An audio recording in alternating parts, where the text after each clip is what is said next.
हर घरों में सास बहू में कुछ बातों को लेकर के कहासुनी होती रहती है। तो सास बहू के बीच में जो झगड़े होते हैं, उस झगड़े का कैसे अंत होता है, एक कहानी के माध्यम से हम आप लोग को आज बताने का प्रयास कर रहे हैं। आरती नाम की एक महिला थी। तब काल्पनिक कहानी है और नाम भी काल्पनिक है। उसकी शादी होती है और शादी होने के बाद वह अपने पति और अपनी सास के साथ ससुराल में रहने लगती है।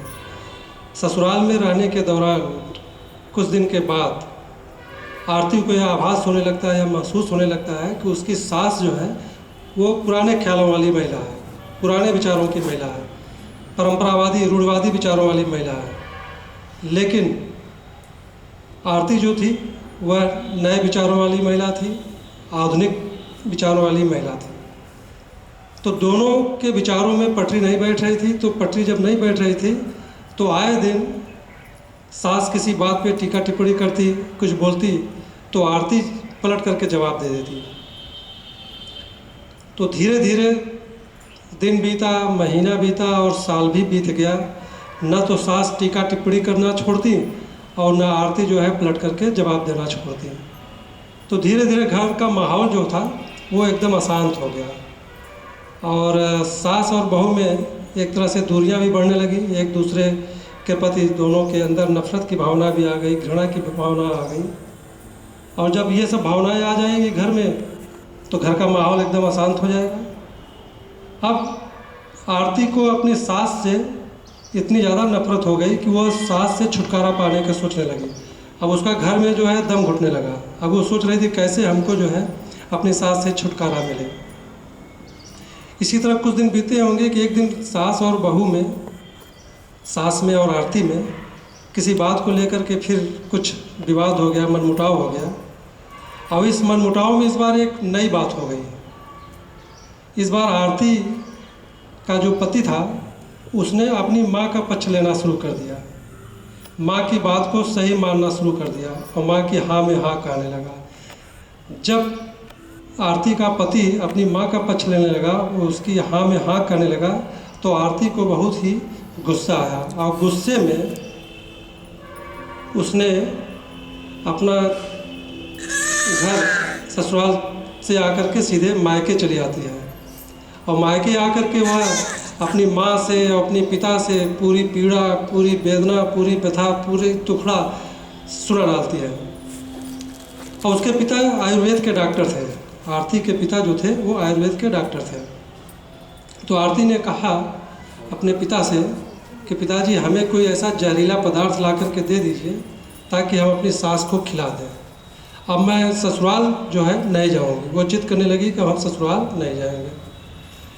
तो बाप, जैसा कि होता है कि हर बाप अपनी बेटी के दुखों से वाकिफ़ रहता है और बेटी के कष्ट को नहीं देखना चाहता है। तो बाप ने बेटी के सिर पे हाथ फेरते हुए कहा कि बेटी ऐसा करना उचित नहीं है कि तुम अपनी सास को जहर दे करके मार दो। लेकिन बेटी जो है अपनी जिद पर अड़ी हुई थी। बेटी अपनी जिद पर अड़ी हुई थी। बाप ने उसे समझाया। उसने कहा बाप ने कि बेटी अगर तुम जहर दे करके मार दोगी तो ससुराल में आज नहीं तो कल इसकी खबर अगल बगल लोगों को हो जाएगी। फिर कुछ दिन बाद पुलिस को भी खबर हो जाएगी और जब पुलिस को यह खबर हो जाएगी तो वह तुमसे पूछताछ करने के लिए घर पे आएगी। और यह भी हो सकता है कि तुमको लेकर के वो थाने पे जाए और थाने पे ले जाने के बाद तुमसे कड़ाई से पूछताछ करेगी। और कड़ाई से पूछताछ करने में तुमसे जब पुलिस ये पूछेगी कि तुमको जहर कहाँ से मिला तो हमारा भी नाम आएगा और फिर हमको भी जेल में जाना पड़ेगा। इसलिए अच्छा नहीं है। अच्छा, जो महिलाएं यहाँ पे हैं अक्सर वो इस चीज़ को समझती होंगी, जो भी दहेज में बंद है, उनको ये लगता होगा कि कोई भी काम हम करेंगे तो उसको अगल बगल और पड़ोसी वाले समझ नहीं रहे होंगे।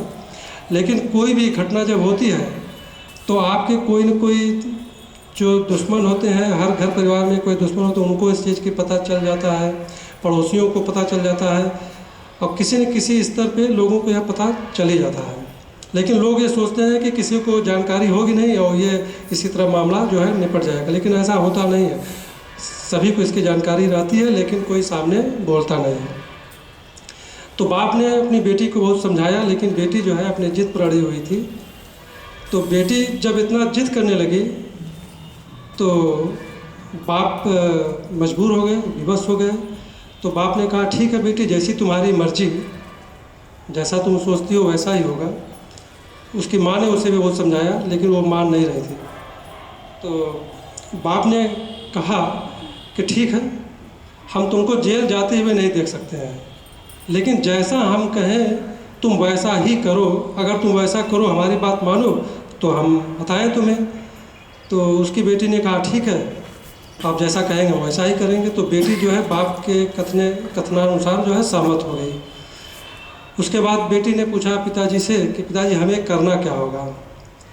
तो बाप ने एक पुड़िया में जहर का पाउडर देते हुए, उसके हाथ में देते हुए कहा कि बेटी ऐसा करना कि तुम्हें रोज़ रात को सोते समय इसमें से एक चुटकी जहर अपनी सास के भोजन में मिलाना है। अब कम मात्रा में भोजन होने के कारण, कम मात्रा में जहर होने के कारण सास अचानक एकदम से नहीं मर जाएगी, लेकिन धीरे धीरे कमज़ोर होकर, आंतरिक रूप से जब वो कमज़ोर हो जाएगी, 5-6 महीने में वह मर जाएगी। 5-6 महीने में, पिता ने कहा 5-6 महीने मर जाएगी। और लोगों को ये पता चलेगा कि सास जो है, बुढ़िया जो है कमज़ोर होकर के मर गई। लोग तुम्हारे ऊपर शक भी नहीं करेंगे, ना लोगों को किसी प्रकार का आशंका रहेगी कि तुमने ऐसा किया है। लेकिन बाप ने उसे समझाया बेटी को, लेकिन इस दौरान तुम्हें बड़ा ही सावधान रहना पड़ेगा, बड़ा ही चौकन्ना रहना पड़ेगा, क्योंकि अगर पति को तुम्हारे पता चल गया तो तुमको भी जेल जाना होगा, हमको भी जेल जाना होगा। इसलिए पति को और सास को इस चीज़ का बिल्कुल भी भान नहीं होना चाहिए कि तुम रात में उसके भोजन में एक चुटकी जहर डाल देंगे। तो बाप ने उसे समझाया कि तुम्हारे सास को और पति को शक न हो, इसके लिए तुम्हें एक काम करना होगा, तुम्हें अपने व्यवहार में परिवर्तन लाना होगा और तुम सास से कभी लड़ाई झगड़ा नहीं करोगी। अगर सास किसी बात पर तुमसे नाराज़ हो जाती हैं या गुस्सा करती हैं, तुम्हारी आलोचना करती हैं, बुराई करती हैं, तो तुम उसको चुपचाप सुन लेना, तुम पलट करके जवाब मत देना। इसके अलावा तुम्हें सास की सेवा करनी पड़ेगी, बहुत ही प्रेम भाव से, बड़े प्यार से। इसके अलावा जब भी वो कोई बात बोले, तुम्हें पलट करके जवाब नहीं देना है। अगर तुम सास की हर बात को सहन कर लोगे, तब तो तुम्हारे ऊपर कोई शक नहीं कर पाएगा। तो पिताजी ने कहा बेटी से, तो बताओ बेटी तुम ऐसा कर पाओगी? तो बेटी ने सोचा कि बस 4-6 महीने की बात है, 4-6 महीने में तो वह जहर से सास मर जाएंगी और छुटकारा मिल जाएगा और हम अपना ससुराल में राज करेंगे। तो बेटी तैयार हो गई। उसके बाद जहर का पाउडर लेकर के, पुड़िया लेकर के वह ससुराल चली आती है। और ससुराल में आने के बाद दूसरे दिन से वह नियमित रोज़ाना सास के भोजन में एक चुटकी जहर मिला करके देना शुरू कर देती है। और उसके बाद लोग उस पर शक न करें, पति या सास उस पर शक न करें, वह अपने व्यवहार को बदल देती है। अब अगर सास किसी बात का ताना मारती तो आरती उसे चुपचाप सुन लेती और पलट करके जवाब न देती। इसके अलावा अब सास जो है अब बेटी जो है, वो आरती जो है अपनी सास की खूब सेवा करती, उसके सिर पर तेल लगाती, पैर दबाती और उसके मनपसंद का भोजन बनाती, स्वादिष्ट भोजन बनाती और उसके मनपसंद का टीवी का प्रोग्राम चलाती। इसके अलावा उसकी पसंद का कभी कभी कपड़े भी खरीद कर लाती। मतलब हर काम वो आरती करने लगी, जिससे सास जो है खुश रहने लगी।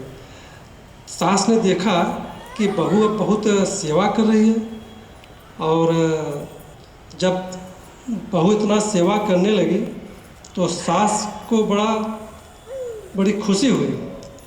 तो जब खुशी हुई तो उसने भी जो है अपने व्यवहार को परिवर्तन कर लिया। देखिए, पहले जो है आरती ने अपने व्यवहार को बदला, और व्यवहार बदलने के बाद जैसे उसका व्यवहार बदला, बहू का व्यवहार बदला, सास के प्रति अच्छे व्यवहार करने लगी, उसी समय सास का भी व्यवहार 3-4 महीने में बदल गया।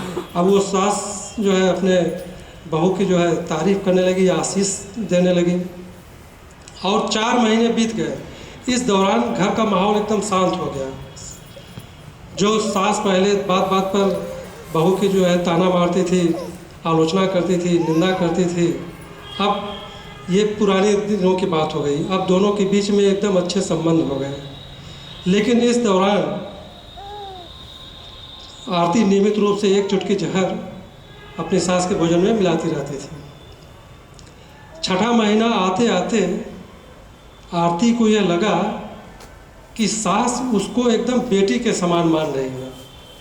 6ठा महीना आते आते, और जब आरती को लगा कि उसकी सास उसको एकदम बेटी के समान मानने लगी है, तो आरती को भी अपनी सास में माँ की छवि नज़र आने लगी। मतलब एक दूसरे को माँ और बेटी की छवि नज़र आने लगी। लेकिन इस दौरान आरती कभी कभी यह सोच करके परेशान हो जाती, बेचैन हो जाती कि कुछ ही महीनों में, कुछ ही दिनों में उसकी सास उसके जहर के असर से मर जाएगी, तो अब परेशान रहने लगी। अब घर का माहौल इतना बढ़िया हो गया था कि आरती नहीं चाहती थी कि उसकी सास मर जाए। अब वो सास को इतना मानने लगी माँ की तरह, तो उसको लेकर के उसको चिंता होने लगी, बेचैनी होने लगी कि कहीं हमारी सास मर न जाए, क्योंकि उसके दोनों के संबंध बड़े अच्छे हो गए थे। और इसी वाह में कि कहीं उसकी सास मर न जाए, चिंता में, परेशानी में, वह दोबारा अपने घर पहुंचती है, अपने पिता के पास, और पिता से कहती है कि पिताजी, हमारी सास बहुत अच्छी है, वो एकदम माँ के समान है, अब हम नहीं चाहते हैं कि सास मर जाए, तो आपने जो हमें जहर दिया था, तो हमें आप कोई ऐसी दवा दे दीजिए ताकि जहर का असर उस दवा से कम हो जाए और हम सास के साथ, जो कि एकदम माँ के समान, उसके साथ रहना चाहते हैं। तो उसके पिता ने कहा कि बेटा कैसा जहर, हमने तो कोई जहर नहीं दिया था। तो उसकी बेटी ने कहा नहीं पिताजी, आप ही तो हमें जहर दिए थे। तो पिता ने कहा कि नहीं बेटी, हम तुम्हें क्यों जहर देंगे, और कोई बाप अपनी बेटी को क्यों जहर दे सकता है। कोई इतना घटिया काम करे, कोई निकृष्ट काम करेगा, कोई बाप ऐसा नहीं करेगा कि अपनी बेटी को जहर दे सास को मारने के लिए। तो आरती ने कहा नहीं पिताजी, चलते समय हाथ में आपने ही तो जहर का पाउडर और पुड़िया बना करके हमें दिया था। तो उसके पिता ने कहा नहीं बेटी, वो जहर नहीं था, वो हाजमे का चूर्ण था, हमने तुम्हें हाजमे का चूर्ण दिया था।